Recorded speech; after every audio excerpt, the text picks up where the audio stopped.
Assalamualaikum warahmatullahi wabarakatuh. Nama saya Diki Fajri dari mahasiswa manajemen dan saya Diki Fajri NPM 1912110 Di sini saya akan menjelaskan hasil laporan saya, laporan tentang pengembangan bisnis di konveksi media. Dan pertama-tama saya berterima kasih kepada Uniken yang sudah memberikan kesempatan untuk mengupload ulang tugasnya. Terima kasih pada Ibu dan saya mulai. Bab pertama yaitu pendahuluan yang berisi tentang apa hal-hal pendahuluan tentang konveksi baju, latar belakang saya mengapa memilih hal ini dan maksud dan tujuannya. Yang kedua itu adalah hasil-hasil yang sudah saya capai yang berupa perubahan logo, perubahan kartu nama, brosur, serta pemasaran menggunakan media sosial. Yang ketiga, kesimpulan dan juga saran. Yang pertama, pendahuluan. Di sini saya akan menjelaskan tentang konveksi baju. Kita harus mengenal dulu apa itu konveksi ya kan. Konveksi adalah usaha di bidang busana, jadi yang dibuat secara besar-besaran. Jadi konveksi adalah perusahaan pakaian jadi yang dibuat. Jadi konveksi itu apa, perusahaan yang ber, bergerak di bidang produksi, di bidang apa, di bidang produksi berupa busana. Namun bedanya konveksi ini bukan apa namanya, bukan seperti toko-toko yang buat baju sendiri ya. Toko konveksi ini dia buat baju sesuai dengan dia buat baju sesuai dengan eh, keinginan orang yang konsumennya. Nah ya, keinginan konsumennya. Jadi konsumennya itu eh, meminta baju, maksudnya kayak memesan baju, contoh bajunya contoh, jadi bentuk bajunya apa, kayak kaos oblong, batik, seragam gitu. Itu konveksi. Bedanya konveksi sama produksi-produksi kayak butik, kayak apa namanya, distro. Nah itu dia. Yang kedua, latar belakang kenapa saya pengen mengembangkan usaha konveksi ini. Yang pertama itu jelas karena ini usaha keluarga saya, ini family business, dan pada akhirnya juga saya akan ambil alih, insya Allah gitu, yang akan ambil alih. Nah, jadi selain itu latar belakangnya kenapa saya mengambil bisnis ini, karena apa, pengembangan bisnis ini, kenapa saya mengembangin bisnis ini, karena menurut saya itu ada kesempatan konveksi buat lebih maju lagi. Karena kita di sini di era modernisasi ini masih membutuhkan baju, masih membutuhkan celana, kaos dalam ya kan, seragam-seragam itu masih membutuhkan kan kita. Dan menurut saya bisnis ini masih bisa lanjut gitu. Namun kan pengembangan bisnisnya itu harus dilakukan dengan cara yang benar, karena di era yang di tahun yang sekarang saja eh, bisnis konveksi ini udah mulai turun. Kenapa? Karena ya banyak yang buat juga itu, eh, banyak yang eh, banyak yang juga ngebuat konveksi. Namun perbedaannya adalah eh, yang konveksi lama ini dia sudah punya aturan. Mereka sudah punya aturan seperti kayak harga barangnya itu segini, harga ininya segini. Itu dilakukan itu bukan bukan karena mereka mau ini ya, coba mau gue nurunin, itu bukan karena mereka punya untung, itu bukan. Dia lakuin itu supaya yang lama sama yang baru itu bisa bersaing. Masalahnya konveksi-konveksi baru ini dia nurunin harga itu turun banget kan. Ya, ya orang mau jadi untung sih nggak apa-apa ya, namun karena penurunan tersebut, tingkat apa namanya, tingkat tingkat keinginan itu juga belum. Maksudnya tingkat orang mau apa, hanya ya kerugiannya misalkan karena harganya, karena harga baju sama harga bahan itu kan beda. Jadi harga bahan itu yang ditentuin itu toko bahannya, yang nentuin toko bahannya, sedangkan harga pembuatan baju yang nentuin konveksinya. Nah, jika harga barangnya itu apa, jika harga bahannya itu sama seperti saat harga pembuatan baju yang lama sama konveksi baru itu diturunin, berarti kan ada terjadi kerugian gitu loh, terjadi kerugian. Jadi di sini saya mau membagi supaya nggak terjadi kerugian.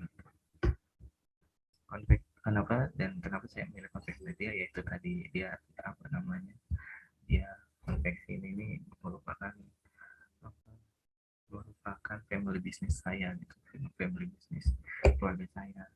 Dan konveksi media yang bertepatan di Jalan Imam Bonjol, Gang Durian nomor 11, Kecamatan Bidomar, Tanjung Karang Barat.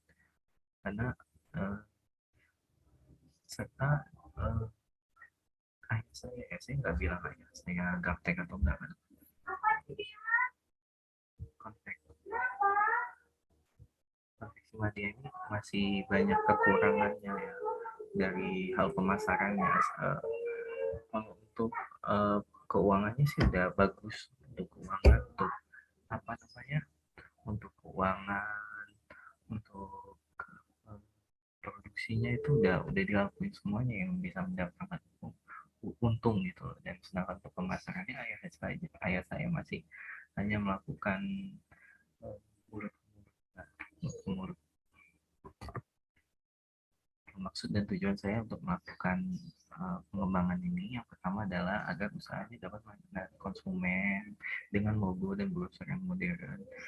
Uh, Konveksi ini sudah berjalan sudah cukup lama ya. Konveksi ini berjalan sudah cukup lama sejak saya SD kelas 2.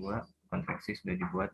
Dulu konveksi hanya bisa apa namanya, uh, buat menjahit atau membuat barang-barang yang dikirim dari konveksi lain. Jadi konveksi lain kayak butuh tenaga itu ayah saya baru berjalan. Namun sekarang udah bisa mandiri itu di saat saya kelas 4 SD itu konveksi sudah bisa mandiri. Nah, kelas 4 SD itu pembuatan logo sama sama kartu nama ya, sama kartu namanya itu. Jadi kenapa saya mau apa namanya, lebih membuat baru lagi, karena itu udah jauh dulu banget gitu buat masyarakat sekarang yang kartu nama itu udah jadul banget loh. Terus yang kedua adalah usaha dapat memperoleh konsumen, bukan hanya di lingkungan sekitar namun juga di luar daerah dengan bantuan pemasaran modern. Jadi bukan hanya melakukan pemasaran di mulut ke mulut, jadi saya melakukan pemasaran yang lain, insya Allah tujuannya. Dan bab kedua, hasil yang sudah saya capai, yang pertama itu perubahan logo. Ini perubahan logonya ya. Yang pertama dari media konveksi dan sablon kayak gini jadi seperti ini, jadi lebih simpel. Karena kenapa sih ganti? Yang pertama, ini terlalu banyak orang, bukan terlalu banyak ya, hurufnya itu terlalu dibuat-buat gitu, hurufnya itu terlalu dikreasiin. Saya tahu itu apa namanya, sebagai apa namanya, kayak ciri khas gitu. Namun untuk konveksi yang secara umumnya adalah baju, itu saya lebih mendepankan adalah kualitasnya. Maksudnya kayak kualitasnya. Jadi dari logonya ini aja kita bisa lihat kan kualitas yang dibuat itu kualitasnya. Misalkan ini kan, kalau ini buat kayak rame banget. Misalkan ini kualitasnya. Kenapa saya memilih itu, dan kenapa saya memilih kenapa saya memilih gold ya, emas?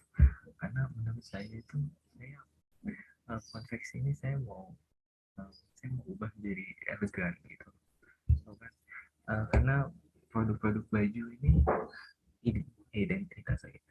Ciri khas baju ini kan elegan gitu. Saya ingin membuat hal tersebut kualitas gitu. Saya ingin membuat hal tersebut. Yang kedua adalah mengubah kartu nama. Nah ini dia. Yang kartu nama pertama itu bisa ibu lihat, bisa Anda lihat semua. Pertama itu kartu namanya itu banyak sekali pokoknya, banyak sekali, ngumpul warnanya banyak, apa, informasinya terlalu banyak gitu, dan informasinya langsung bertumpuk berderet. Jadi nggak dikasih keterangan kayak informasi ini apa, informasi ini apa, informasi ini apa. Sedangkan kartu nama yang baru bisa dilihat, saya membesarkan nama konveksi medianya karena eh, apa namanya, dari sebuah situs yang saya baca, sebuah pemberitahuan yang saya baca itu info-info tentang pemasaran. Konsumen cenderung melihat apa, pertama kali melihat ada tulisan yang menarik atau yang besar itu. Jadi dia melihat yang pertama yang besar dulu, nanti apa namanya di guide, terus yang buat yang apa namanya di apa namanya ditarik buat yang kekecilnya gitu loh. Jadi pertama konsumen tuh melihat yang menariknya, yang menarik matanya kayak cerah gitu, kayak tulisan gede. Nah itu yang pertama kali konsumen lihat. Terus yang kedua itu saya sudah membuat browser. Kenapa saya membuat browser? Uh, Sebenarnya konveksi media ini belum ada browser dan namun cuma ada kartu nama ada. Kenapa saya buat browser? Memanfaatkan segala kemungkinan. Gitu. Saya memanfaatkan segala kemungkinan, dan tujuan saya membuat browser adalah untuk memberikan informasi pada calon konsumen yang konsumen potensial terkait dengan produk atau perusahaan yang menginginkannya gitu. Jadi saya memberikan informasi apa saja yang konveksi yang saya lakukan gitu, yang saya produksi. Yang kedua alat promosi juga, alat promosi produk ya kan. Sedangkan produksi layanan, yang lebih tepatnya produksi konveksi ini layanan, terus meningkatkan atraktif untuk membuat produk dan layanan. Yang keempat, menjadi sebuah identitas perusahaan, produk yang terlihat dari desain dan konsep produk brosur yang baik. Jadi saya ingin um, konsumen itu melihat konveksi ayah saya itu baik gitu, nilai konveksi ayah saya di apa di pemasaran itu baik. Ini contoh produk yang saya buat, contohnya.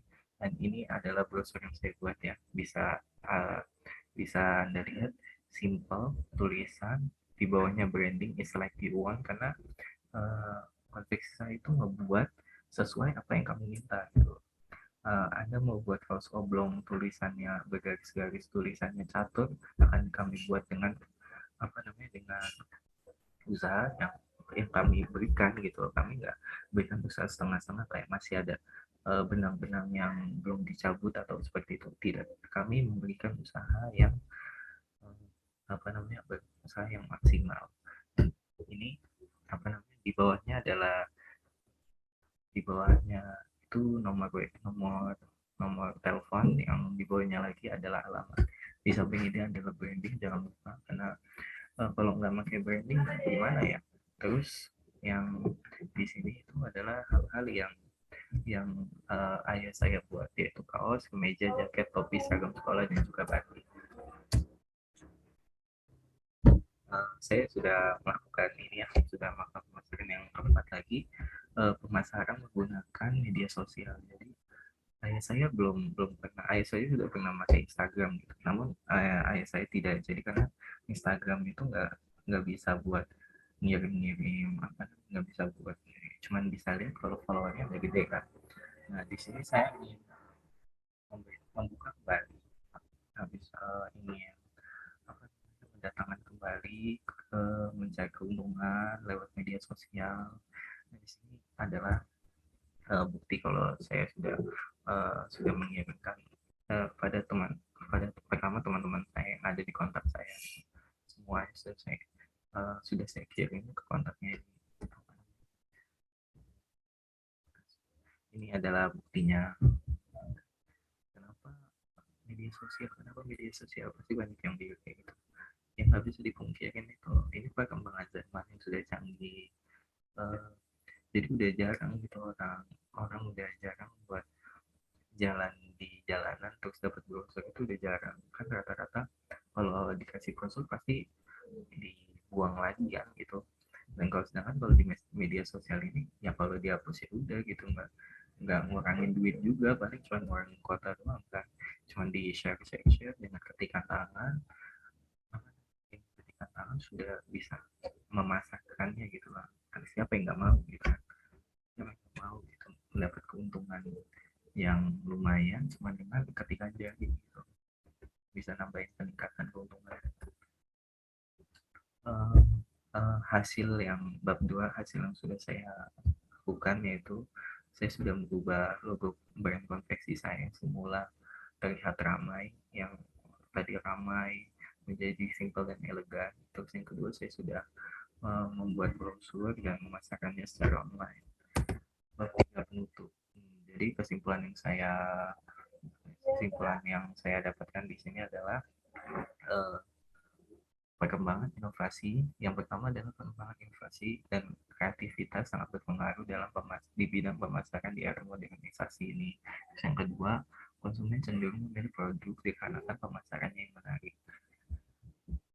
Saya juga ada saran dari saya.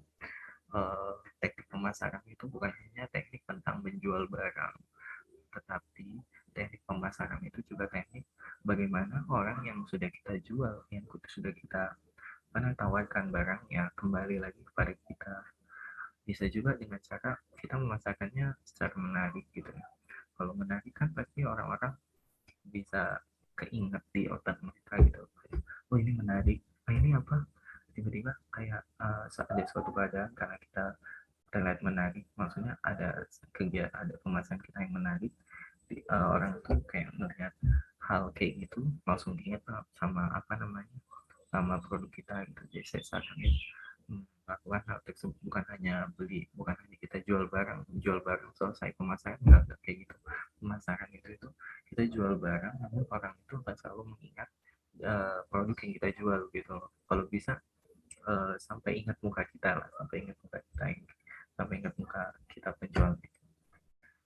Terima kasih. Terima kasih, sekian presentasi yang saya buat. Saya mohon maaf jika presentasinya kurang berkenan, terus acak-acakan juga, saya mohon maaf. Pada Allah saya mohon ampun. Saya akhiri, wabillahi taufiq wal hidayah. Wassalamualaikum warahmatullahi wabarakatuh.